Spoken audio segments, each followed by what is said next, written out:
सुनाओ ब्रैडकॉम ग्रुप और यहाँ पर 24 रुपये 35 पैसे पर क्लोजिंग है। 3.5% की और गिरावट और यहाँ पर हम पहुँच चुके हैं 52 हफ्ते के निचले स्तर पर। हम दोबारा एंटर कर रहे हैं।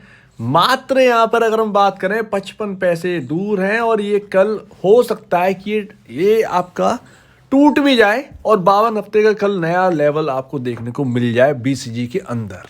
आज और भी कुछ हुआ है बीसीजी के अंदर, वो मैं आपको बताऊंगा। बहुत ही यहाँ पर सोचने समझने की बात है, लेकिन यहाँ पर आपका 1 करोड़ का वॉल्यूम है और काफ़ी दिन बाद यहाँ पर जो है 60% का डिलीवरी क्वांटिटी इस स्टॉक के अंदर देखने को मिल रही है, जो कि पॉजिटिव है। आफ्टर मैनी डेज, मतलब बहुत दिन हो गए ये 60% की डिलीवरी हमने नहीं देखी, आज देखने को मिल रही है, अच्छी बात है। और यहाँ पर 7 लोग लगे हुए हैं एएमओ ऑर्डर डालकर और 20,000 शेयर अभी बेचने के लिए आ रहे हैं। 4:30 के आसपास का टाइम है। अब जो मैं कह रहा था कि आज कुछ और भी हुआ है, तो मुबारक हो, आपका स्टॉक जो है वो स्मॉल कैप में शामिल हो चुका है मिड कैप से, मिड कैप कंपनी से स्मॉल कैप कंपनी। तो 5,000 करोड़ का मार्केट कैप टूट चुका है। वो रेखा और लक्ष्मण रेखा भैया टूट गई। अब इससे आप कहें कि कुछ होता है, इससे कुछ नहीं होता है, बात कर रहे हैं बस। तो अभी ना आपके सामने 4,925 करोड़ का मार्केट कैप है। स्टॉक का प्राइस 24 रुपये 35 पैसे है। अपना हाल बहुत बहुत बुरा है और इससे ज़्यादा और क्या बुरा होगा। लेकिन एक्चुअल में एक बात अच्छी हो सकती है और वो हो सकती है कुछ यहाँ पर ट्रिगर हो जाए, क्योंकि वैसे भी स्टॉक के अंदर जो घटना था हो ही चुका है।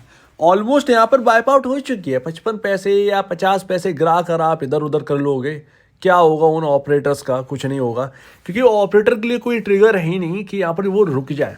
एक वो ट्रिगर चाहिए जो कि सेल ऑफ को रोक सके। वो ट्रिगर आपके कुछ, जो मैंने आपसे कहा 2-4 या 5-6 दिन पहले मैंने कहा था कि एक ट्रिगर चाहिए, वो न्यूज़ कोई भी हो, बट वो ट्रिगर चाहिए। तो जैसा कि मैंने थंबनेल पे लिखा है ना, दो खबरें जो कि यहाँ पर तबाही ला सकते हैं, वो 2 खबरें मैं आपको बताता हूँ जो कि ट्रिगर का काम करने वाली हैं। पहली खबर आपकी म्यूचुअल फंड्स की तरफ से होगी, जो कि यहाँ पर आए तो वाकई में यहाँ पर बहुत सारी चेंज हो सकती है। हो सकता है ये 50-60 रुपए एक झटके में हो जाए ये। और इनके चलते, म्यूचुअल फंड के चलते, यहाँ पर रिटेल इन्वेस्टर का बहुत बड़ा एक कैश फ्लो यहाँ पर ना, एक कैश यहाँ पर आता हुआ देखे।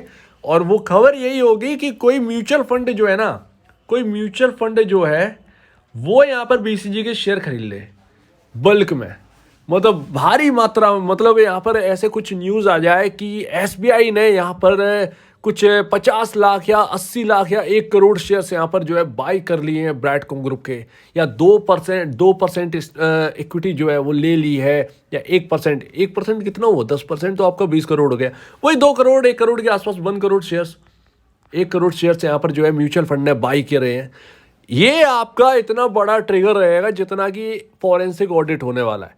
म्यूचुअल फंड की तरफ से एक बड़ी बाइंग, या कोई एक बड़ा इन्वेस्टर जो नामी एक इन्वेस्टर हो वो आता हो दिखे इसके अंदर, तो फिर वो एक ट्रिगर का काम करी। उसमें क्या होगा, ये फंसते हुए नजर आएंगे ऑपरेटर। और जैसा कि हम देखते हैं कि कुछ फंड जो है जब आते हैं तो यहाँ पर बाकी उसके साथ साथ और भी ज़्यादा लोग आते हैं, राइट? और उसको देखकर रिटेल इन्वेस्टर भी आता है। तो फिर ये जो म्यूचुअल फंड की जो है ना, वो खबर आपका ट्रिगर की तरह काम करेगी और हमारे लिए तो ये बहुत ही ह्यूज पॉजिटिव रहेगा। और ये काफ़ी टाइम तक इसका जो पॉजिटिव साइन है वो स्टॉक के साथ जुड़ने वाला है। और इसीलिए मैं कह रहा हूँ कि 50, 60, 70 तो पता नहीं चलेगा, ये आराम से हो जाएगा, क्योंकि इतना बड़ा यहाँ पर फ्लो आने वाला है और सर्किट टू सर्किट। तो ये म्यूचुअल फंड की बाइंग अगर कहीं से हो जाए तो फिर मज़ा आ जाए। दूसरा, फिर वही हमेशा की तरह फॉरेंसिक ऑडिट, ये 2 खबरें ट्रिगर की तरह काम करें। ये आपका सेल ऑफ जो है ना वो रोक दी। अदरवाइज ये सेल ऑफ वालों के लिए कोई ट्रिगर है ही नहीं और ये रुकने का नाम नहीं ले रहे और बहुत ही ज़्यादा ढीठ है। इन्हें ये परवाह बिल्कुल भी नहीं दिख रहा है इनको कि रिटेल का किस तरीके से बुरा हाल हो चुका है। हो सकता है, पता नहीं क्या है ये, क्या सोचने वाले हैं। सेवी की कहें सर्विलांस पे डालो या कुछ भी डालो, वो सेवी एकदम हाथ पे हाथ धरे बैठी है और इसका स्टॉक का प्राइस जो है ना वो लगातार गिरता जा रहा है और रिटेल इन्वेस्टर के हाथ में कुछ नहीं है। और रिटेल यहाँ पर ये सेल कर भी नहीं रहा है। अब किसी एक इंसान को अगर दोष दें तो क्या देंगे, खुद को भी क्या दोष देंगे कि हम तो एक फंडामेंटल स्टॉक को ढूंढते हैं और हम तो भाई कंपनी के अंदर झांक कर तो देख नहीं सकते हैं कि क्या कर रही है कंपनी। हम तो देखेंगे जो उसके नंबर्स हैं जो हमारे सामने दिख रहे हैं, हम वही देखेंगे ना। तो एक फंडामेंटल वाला जो पढ़ के आया हो 3-4 महीने मार्केट में एंटर होने से पहले, अगर कुछ सोच के आया या पढ़ के आया हो, वो क्या देखा, अर्निंग पर शेयर देखेगा कंपनी का, पी रेशियो देखेगा, इंडस्ट्री देखेगा, बुक वैल्यू पर शेयर। ताज्जुब की बात है, 32 रुपये का बुक वैल्यू शेयर है और 24 रुपये 35 पैसे प्राइस चल रहा है, अपने बुक वैल्यू से नीचे चल रहा है बीसीजी का, वो भी आईटी का स्टॉक।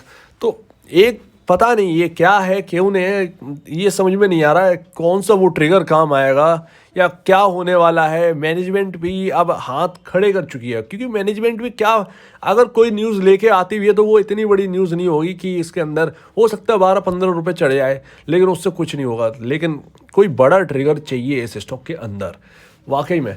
अब 3.61 का पी रेशियो रह गया है। आपको याद होगा कि 1.50 का जब हमने 2 साल पहले बात स्टार्ट करी थी, इस चैनल की शुरुआत हुई थी 2 साल ऑलमोस्ट हो चुकी हैं। 8 रुपये पर हमने बात करी थी, तब इसका पी रेशियो 1.5 के आसपास का था। तब हम लोग जोर जोर से कहना स्टार्ट किया था ये 1.5 का पी रेशियो है, और आप इसका देखिए और नंबर्स देखिए इसके, और वो 8 रुपये आखिरी बार था और फिर सीधे 200 रुपये ही दिखाई दिया था, और आज फिर से वही देखना पड़ रहा है। एक म्यूचुअल फंड के ऊपर भी नजर मारेंगे, देखें किसका कितना रिटर्न है। तो निपॉन इसकी सबसे बड़ी शेयर होल्डर है, मोतीलाल दूसरे नंबर पर, तीसरे नंबर पे एसबीआई। निपॉन ने यहाँ पर 5,82,000 शेयर्स यहाँ पर जो है ले रखे हैं बीसीजी के, और उन्हें सिर्फ और सिर्फ 10% उनका रिटर्न रह गया है। मोतीलाल का 3.5% का ही रिटर्न रह गया है। एसबीआई निफ्टी का यहाँ पर 15.16% मान लीजिए, 16% के आसपास रिटर्न रह गया है। तो ऑलमोस्ट अगर कहें एक टाइम ऐसा होगा कि इनका 1 करोड़ रुपए का वैल्यू जो है ना 12-13 करोड़ के आसपास की होगी, और इनके तो मौज हो गए होंगे और ये सोच रहे होंगे कि क्या दिन थे वो। वाकई म्यूचुअल फंड वाले सोचते तो होंगे। बहरहाल मैं भी कई बार याद करता हूँ वो टाइम जब बीसीजी 100 रुपये के ऊपर था, और मैं मार्केट जैसे ही ओपन होता था उससे पहले ही यहाँ पर जो है समझ जाते ही आज बीसीजी कुछ करेगा, और मार्केट ओपन होता था तो बीसीजी पोर्टफोलियो में सुबह ही सुबह बता रहा हूँ, सुबह सुबह 5 से 6 हज़ार रुपये बढ़ा देता था। 5 से 6 हज़ार, किसी ने तो इससे भी ज़्यादा देखा होगा, एक दिन में बढ़ता हुआ 20-20 हज़ार, 30-40 हज़ार रुपये बढ़ता होगा। तो बहुत लोग हैं यार। तो यहाँ पर ऑलमोस्ट चलिए ठीक है, वो टाइम था, अभी आएगा दोबारा, लेकिन देखते हैं। और लेवल तो आपको पता ही होगा, दोबारा बताने की जरूरत है नहीं, ऑलमोस्ट 52 वीक लो के आसपास हैं। ये 24 रुपये 75 पैसे ये टाइम है 3-3:30 बजे के आसपास का। रिकवरी आई थी एक अच्छी तरीके से, चलिए ठीक है।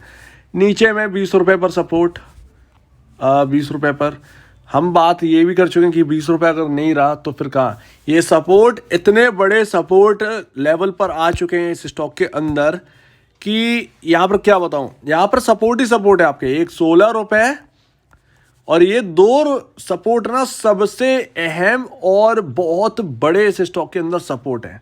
वो स्क्रीनशॉट मैंने लिया नहीं, दिखाता मैं आपको। 2 ये सपोर्ट ना, ये सबसे बड़े सपोर्ट हैं, अब तक के सबसे बड़े सपोर्ट हैं। और यहाँ से ही ये 20 रुपये जब क्रॉस किया था उसके बाद बीसीजी ने कभी मुड़ के नहीं देखा था, तो ये 20 रुपये पर हम वापस आने वाले हैं। सो लेट्स सी, देखते हैं। कॉन्फिडेंस को लूज मत कीजिए, यही टाइम है, ऐसा यही मार्केट है, ये पूरे वर्ल्ड मार्केट में ऐसे ही चलता है सब कुछ, और उसमें आपको टैकल करना होता है। जो जीत गया, जो धैर्य से काम कर गया, उसने बहुत कुछ हासिल कर लिया। अदरवाइज यहाँ पर लूज करने के अलावा इस मार्केट में है ही नहीं। ये सबसे बड़ा मार्केट आपको लूजर भी बना देगा, ये विनर भी बना दे। तो तय आपको करना है, क्या नहीं करना है। लेकिन मैंने बहुत पहले कह दिया था कि आपकी स्ट्रेटजी तैयार होनी चाहिए। जो टिके हैं और ये सोचकर बैठे हैं कि कुछ भी हो जाए, शेयर लिए हैं तो बेचना नहीं है, जो भी हो जैसे भी हो हालात हमने देख लिए हैं। सो उम्मीद है आपकी स्ट्रेटजी तैयार होगी, उस स्ट्रेटजी के साथ काम करिएगा। सो लेट्स सी, कल के दिन देखते हैं क्या होता है, क्या 52 वीक लो टूटेगा या नहीं, ये देखना बाकी है। सो अगर आपको इस वीडियो में कोई प्रॉब्लम, कुछ पूछना है, कुछ बताना, कुछ कहना है तो प्लीज कमेंट सेक्शन में कहिएगा, और अब बीच में जाए। वीडियो देखने के लिए बहुत धन्यवाद दोस्तों।